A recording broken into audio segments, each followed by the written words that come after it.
Қирабаев Серік Смайылұлы. 1927 жылы 23 наурызда Қарағанды облысы Жаңарқа ауданы Атасу ауылында туған.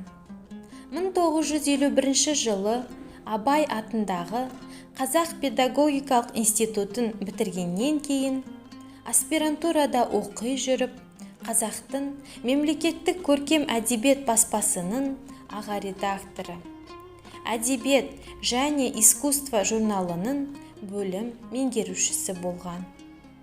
1952-1955 жылдары Пионер журналында редактор, 1955-58 жылдары Социалистік Қазақстан газетінде меңгеруші, редакциялық алқа мүшесі болды. 1958 жылдан Абай атындағы Қазақ педагогикалық институтында 30 жыл бойы доцент, профессор, филология факультетінің деканы, Қазақ әдебиеті кафедрасының меңгерушісі, институт ректорының оқу ісін басқаратын орынбасары қызметтерін атқарды. Филология ғылымының докторы, профессор, КСРО педагогика ғылымдары академиясының корреспондент мүшесі, Қазақстан Республикасы мемлекеттік сыйлығының иегері.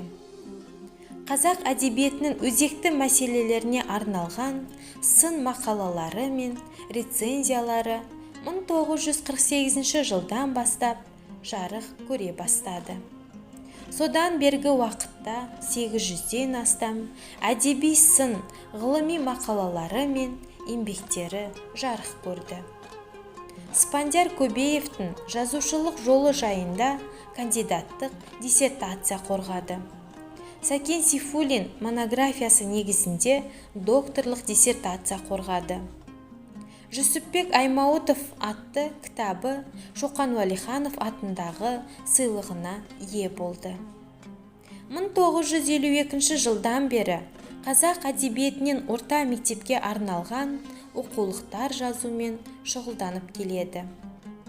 Көп жылдар бойы Қазақстан Білім Министрлігі жанындағы оқу әдістемелік кеңесінің әдебиет секциясының төрағасы ретінде орта және жоғары мектепке арналған оқулықтар мен бағдарламаларды жаңғырту, жетілдіру ісіне басшылық жасады. Қазақ әдебиеті және мектеп, қазақ әдебиеті оқулығына методикалық нұсқау, тағы басқа көптеген оқулықтары жарық көрді.